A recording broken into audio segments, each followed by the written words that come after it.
تلك الجنة التي نورث من عبادنا من كان تقيا وما نتنزل إلا بأمر ربك له ما بين أيدينا وما خلفنا وما بين ذلك وما كان ربك نسيا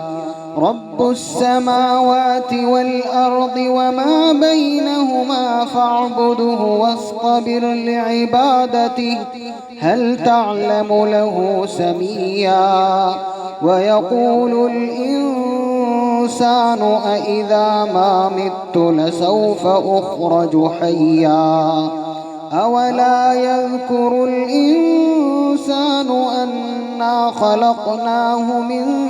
قبل ولم يك شيئا أولا يذكر الإنسان أنا خلقناه من قبل ولم يك شيئا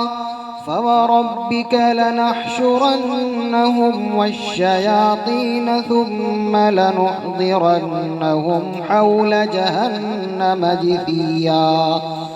ثم لننزعن من كل شيعة أيهم أشد على الرحمن عتيا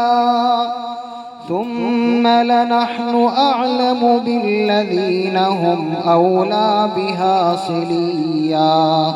وإن منكم إلا واردها كان على ربك حتما مقضيا.